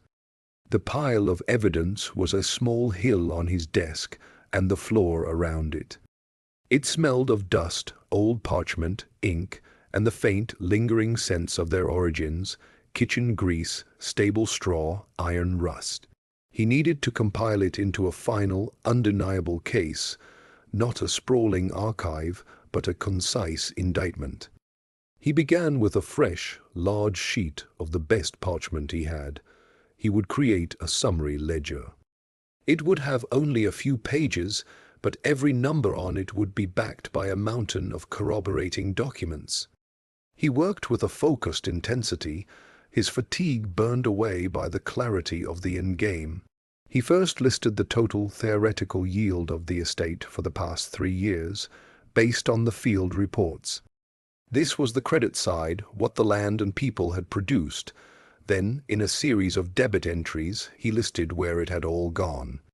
The church tithe documented, the peasant's seed and food share documented, the Lord's official share for the household and garrison documented. Then a final line: discrepancy, unexplained loss, and next to it he wrote the number. It was a number in measures of grain, but it represented hogs, flour, salt fish, wool, wax, honey, and the labor to process it all. It was the number that had been living in the ice house. He did not call it theft. He called it a discrepancy. The word was neutral, technical, deadly. On a second page he created a map, not of lands but of flows. He drew lines from the fields to the granary, from the granary to the mill, from the mill to the village and the manor. At each transfer point he noted the documented amount, and where he had evidence, the actual amount received. The gaps were marked with a small, precise X. The line of excess led, like a trail of breadcrumbs, to a box labeled secondary storage. He referenced the ice house ledger by folio and page. On a third page, he presented the cost of neglect. He listed the state of the armory, the cost of repairs, the depleted state of the emergency grain reserve. He expressed this, too, in grain equivalents. It was the cost of the Lord's inattention, the price of his focus on luxury over stewardship. The final page was a simple statement. The total discrepancy, plus the estimated cost of repair to essential systems, exceeded the estate's surplus for the period. In effect, the Lord had not only consumed the surplus, he had consumed the capital. He had put the estate into a hidden deficit. The estate was poorer, weaker, and less secure than it had been 3 years prior, despite good harvests. This was the moral accounting made concrete. It was a balance sheet of fiduciary failure. Elias's handwriting was calm, steady. He used red ink only for the final totals, the numbers of loss. The rest was in black. The document was clean, organized, and brutally logical. It contained no accusations, no emotional language. It was a report. It stated facts and their financial implications. It was the kind of document a higher Lord Steward might write after an audit. It was professional, and therefore it was dangerous. When he was finished, he sanded the ink and let it dry. He then gathered the key supporting documents, the ice house ledger, SED's most damning delivery notes, the armory inventory. He tied them into a separate bundle with a piece of twine. The summary and the bundle of evidence were now a weapon of information. The trap was set. The setting was the Lord's own administrative system. The mechanism was the demand for accountability that was supposed to be inherent in that system. The bait was the Lord's own signature on false documents, his own hand in the ice house ledger. The twist was that the protagonist fought with his trade. He did not confront the Lord with a sword. He would confront him with a balance sheet that showed the Lord was bankrupting the very thing he was supposed to protect. The setup was complete. All that remained was the presentation and the hope that the system's own logic, the logic of accounts that must balance, would do the rest. The summons came again. This time it was not to the solar, but to the great hall. It was morning. The hall was empty of feasters, cold and vast. The rushes on the floor were fresh, smelling of dried grass, and the faint, lingering scent of last night's ashes from the hearth. The high windows let in grey, flat light. Lord Alaric sat in his chair at the head of the room, not by the fire. The steward stood to his right. A few other officials were present, the bailiff, the master of horse. They formed a small, silent semicircle. Elias entered. He carried 2 things, his summary ledger and the bundle of key evidence. He walked the length of the hall, his footsteps echoing on the stone flags. The smell of the hall was clean but empty, a stark contrast to the sensory overload of the feast. He stopped before the Lord, bowed his head slightly, and waited. Lord Alaric looked at him. His expression was not the polite mask of the solar. It was colder, more assessing. "You have completed your investigation into the shortages," he stated. It was not a question. "I have, my lord," Elias said. His voice was calm, carrying clearly in the quiet space. "And what is your conclusion?" The Lord's tone invited a simple answer. "An error in measurement, perhaps. A dishonest miller." Elias did not give it. He held up the summary ledger. "My conclusion, my lord, is in this report. It details a systematic discrepancy between the recorded production of the estate and its documented distribution. The discrepancy is quantified here." He opened the ledger to the first page, the one with the final number in red. He did not hand it to the Lord. He held it so the Lord could see. He then gestured to the bundle. "The supporting evidence for every entry is here. Granary logs, miller's receipts, kitchen inventories, wagon manifests. And this," he untied the bundle and carefully extracted the ice house ledger. He held it up. This is a private inventory, my lord. It lists goods not accounted for in the main estate books, spices, wine, silks. It also notes the redirection of estate flour, barley, and bacon on specific dates. Those dates match the gaps in the official distribution records. The Lord's face did not change, but his eyes fixed on the ledger in Elias's hand. A stillness fell over the men in the semicircle. The steward's keys did not jingle. "Where did you get that?" Lord Alaric asked, his voice dangerously quiet. "In the course of my investigation, my lord, as you commanded," Elias replied. "I traced the discrepancies. They led to a secondary storehouse, the old ice house. This ledger was inside." The Lord leaned forward slightly. "That is a private record. It is not your concern." Elias met his gaze. "With respect, my lord, when goods documented as estate property appear in a private record, and when their removal creates shortages reported by your people, it becomes a matter for the estate accounts. It becomes my concern." The air in the hall grew colder. Elias continued, his tone still that of a reporting official. "The total value of the discrepancy, converted to grain, is substantial. Furthermore, the cost of repairing the neglected armory and other essential systems, also detailed here, exceeds the estate's surplus. The evidence suggests not merely a loss, but a consumption of capital. The estate is weaker now than it was 3 years ago." He said it all without accusation. He presented it as a financial assessment. The conflict was not with anger, it was with columns and cross-references. The Lord was silent for a long moment. He looked from Elias's face to the ledger in his hand, to the bundle of evidence. He looked at his steward, whose face was pale. He looked at the other officials who were studying the floor. The trap had been sprung. Not with a shout, but with the presentation of a balance sheet that could not be argued with, only denied. And denial, in the face of so much documented, cross-checked evidence, would be its own admission of guilt. The Lord had walked straight into the accounting. He had asked for an investigation into discontent. He had been given an audit of his own rule. The numbers were the judge, the ledger was the witness. And in that cold, quiet hall, the verdict was being written not in words, but in the Lord's own frozen silence, in the red ink on the page, in the smell of old parchment that now held more truth than the Lord's own word.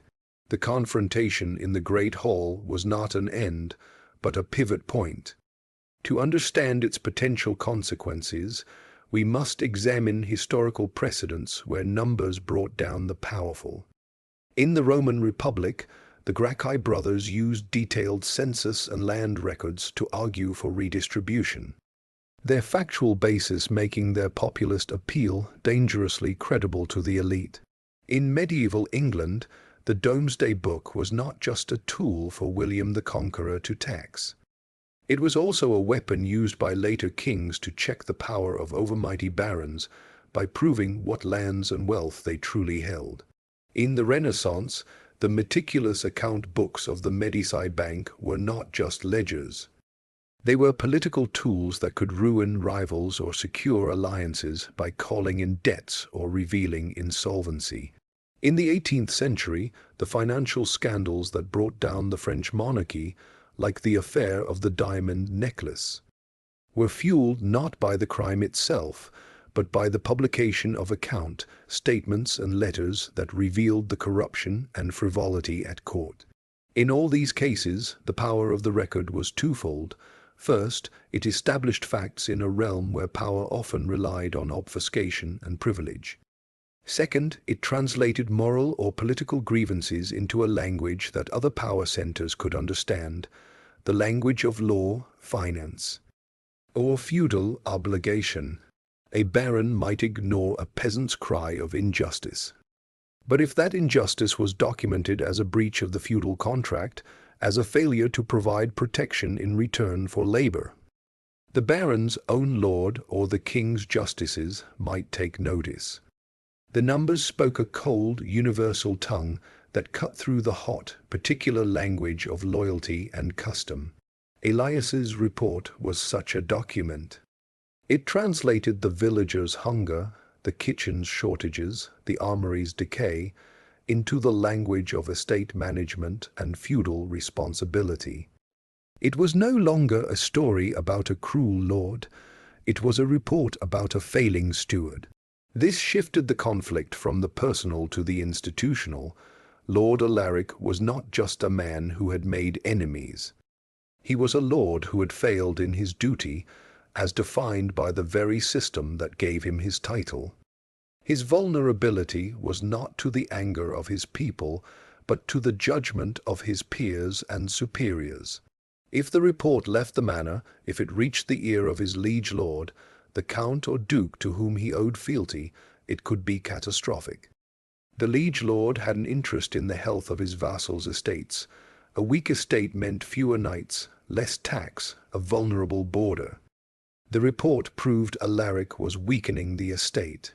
It gave the liege lord a pretext, wrapped in the respectable cloth of administrative concern, to intervene.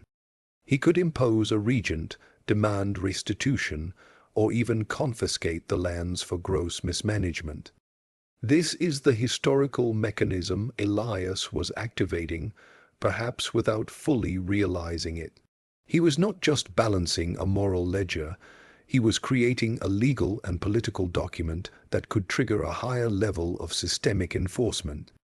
The revenge was therefore not personal satisfaction.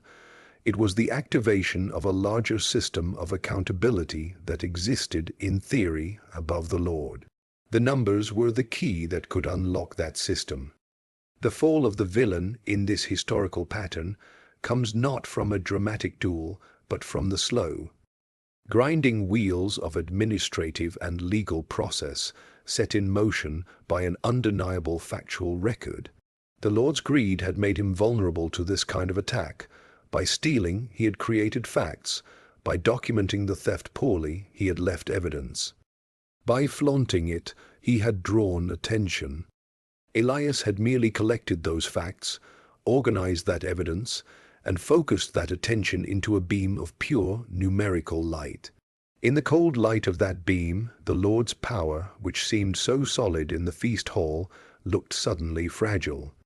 Built on a foundation of false entries and missing sacks of grain.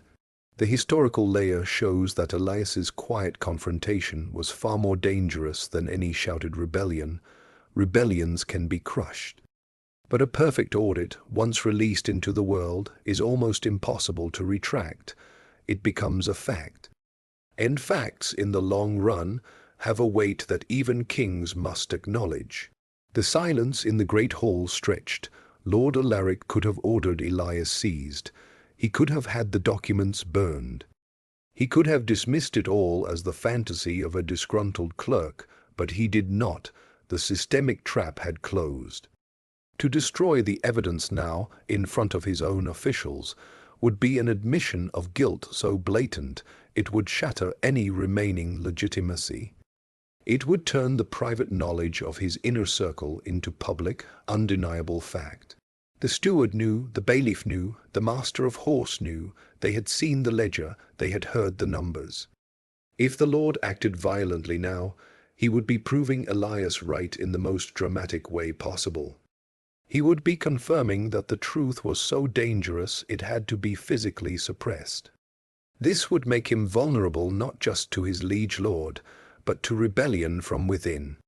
His own men might question a lord who killed a truth teller over account books. The system itself turned against him. His own signatures on the false documents, his own hand in the icehouse ledger, were now hostages. If he harmed Elias, those documents might find their way to the liege lord anyway, carried by a conscience-stricken official or a fearful accomplice. The evidence had escaped his control. It existed in multiple copies now, in the memories of the men in the room, in the bundle on the floor, in the summary in Elias's hand.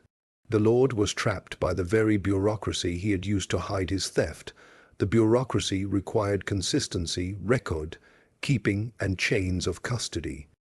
To break out of the trap, he would have to break the bureaucracy, to act like a bandit in his own hall.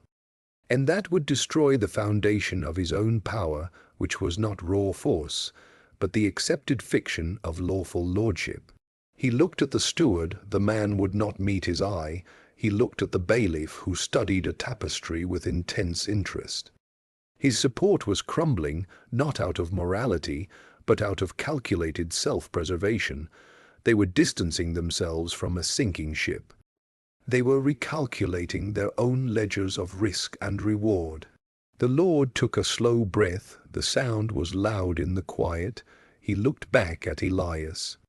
"You have done your work thoroughly," he said, his voice stripped of all warmth, all pretense. "It is a comprehensive report." He paused, choosing his words with the care of a man walking on ice. "The discrepancies you note will be examined. The icehouse stores were for future use, for trade. There seems to have been a failure in communication between my private household and the estate accounts." Elias said nothing. He simply waited. The Lord's explanation was weak, a transparent attempt to create a new, less damning narrative. But the existence of the explanation was a victory. It was a retreat. The Lord was no longer denying the facts. He was trying to reinterpret them. He was on the defensive.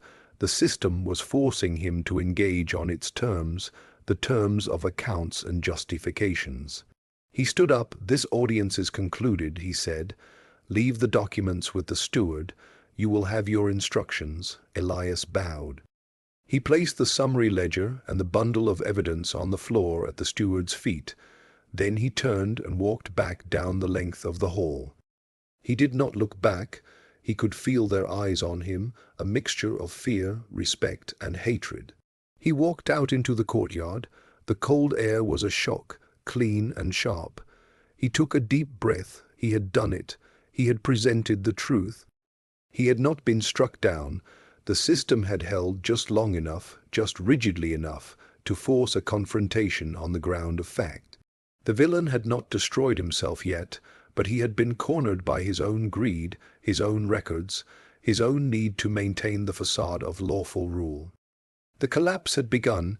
It would be administrative, political, slow, but it was inevitable. The numbers were out. They were in the room. They could not be unthought. The Lord's own words, his weak excuse about future trade, were the first crack in the dam. The rest would follow, not with a bang, but with the quiet, relentless pressure of a balance sheet that refuses to balance. Elias did not wait for instructions. He knew there would be none, or none he could trust. He went to the kitchen yard and found said. "We need to act now," he said quietly. "The Lord has the report. He will try to contain it, to explain it away. We must ensure it does not stay contained." Said nodded, his face set. "What do we do?" "The ice house," Elias said. "We open it, today, now. We bring the steward, the bailiff, anyone who will come. We show them what is inside. We make it a public fact, not just a line in a ledger." Elias went to the steward's office. The man was sitting at his desk, the bundle of evidence before him, untouched. He looked up, his face weary. "The Lord has ordered the icehouse stores to be distributed," Elias said, a haft, truth that carried the weight of inevitability for the good of the estate. "To address the discrepancies." The steward looked at him for a long moment, then stood. He took his keys. They went to the icehouse, a small procession. The steward, Elias, said, and the kitchen hands. The bailiff saw them, and after a moment's hesitation joined them. Word spread. Other servants, curious, followed at a distance. The steward unlocked the latch. The door swung open. The smell of spices and wine wafted out, stronger now in the daylight. The men stepped inside. The steward held a lantern high. The light fell on the sacks of fine flour, the barrels, the bolts of silk. It was one thing to hear about it in a report. It was another to see it, to smell it, to run a hand over the smooth cloth that should have been wool for winter cloaks. Said pointed to a sack. "That is milled wheat," he said, his voice loud in the small space. It matches the batch that was short in the kitchen delivery last month. I have the note. The bailiff, a practical man, walked to the barrels. He tapped one. Wine, he said, not for the garrison, not for the hall on common days. This is for the Lord's table alone. The steward said nothing. He just looked. The evidence was no longer parchment. It was physical, tangible. It was luxury, sitting in the cold while people shivered. They began to bring it out, not to steal it, but to inventory it in the open. They carried the sacks to the main granary. They rolled the barrels to the cellar. The silk was taken to the linen room. The act of moving it, of integrating it back into the official stores, was a silent, powerful correction. It was the balance being restored, sack by sack, barrel by barrel. The villagers heard. A few brave souls came to the manor gate. They saw the activity, they saw the fine flour being carried, the rumor became fact. The Lord's private hoard was being dissolved. There was no celebration, no cheering, just a quiet, watchful intensity. The scent of cinnamon and wine mixed with the cold air of the yard, a strange, discordant perfume of justice. Elias supervised the logging of each item into the main estate ledger. He made the entries himself. He crossed out the old, false entries and wrote the new, true ones. The ice house was empty. The door stood open, letting in the light and the cold. It was just a room again. The restoration was not a happy ending. It was a recalibration. The stolen goods would not magically feed everyone. They were a finite resource. But they were now part of the common store, to be managed, to be used. The armory would be repaired slowly. The kitchen would have full rations for a time. The balance had been nudged ever so slightly back towards equilibrium. Elias returned to his counting room at the end of the day. The pile of evidence was gone. His desk was clear. He lit his candle. He opened a fresh ledger. He began to record the true state of the estate, starting with the contents of the ice house, now properly accounted for. The work continued. The quiet virtue had become the quiet administration of a fragile peace. The wisdom was in understanding that justice was not a moment, but a process of continuous, careful accounting. The story of Elias and Lord Alaric is not a fairy tale. It is a case study in applied moral mathematics. In societies without trusted courts, without impartial police, without any formal institution to appeal to, justice had to be engineered from within the existing systems. The ledger was such a system.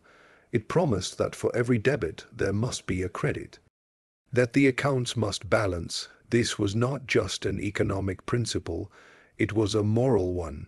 A theft created a debit in the moral ledger of the community.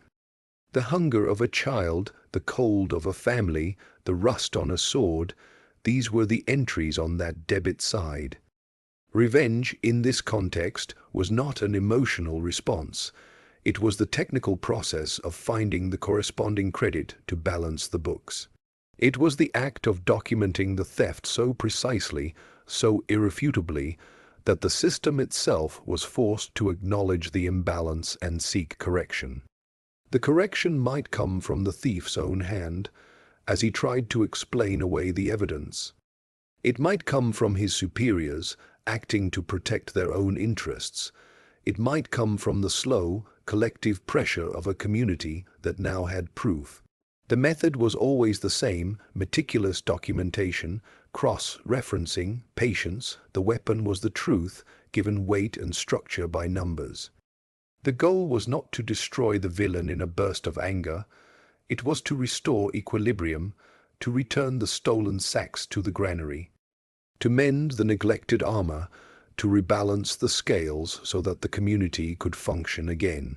This is why old stories treated revenge like bookkeeping. Because in a world where power was absolute and often arbitrary, the cold, impartial logic of the account book was one of the few forms of leverage the powerless had. It was a language that power itself had to pretend to respect. A lord could ignore a plea, he could dismiss a threat. But he could not easily dismiss a column of figures that proved he was consuming his own capital. that he was a bad investment for the land and the people. The fairy tales that survive are not about magic. They are about this kind of applied competence. They are survival manuals for the powerless. They teach that you fight the ogre with the tool of your trade, the weaver with a nettle shirt, the cook with a poisoned feast, the accountant with a ledger. They teach that victory comes not from matching the villain's strength, but from forcing him to play a game he cannot win. A game defined by rules he himself established but failed to follow. The quiet archivist, the silent auditor, simply holds up the mirror. He shows the villain the sum of his own actions. The numbers do the rest. The revenge is complete when the books balance, when the ice house is empty and its contents are entered in the main ledger. When the miller's receipt matches the village grain, when the column of loss is finally matched by a column of restoration, no summary is needed. The balanced ledger is the summary, no moralizing is required. The corrected entries speak for themselves. The story ends not with a wedding, but with a quiet man in a cold room, opening a fresh book and beginning the work of recording the world as it is. One careful, honest entry at a time.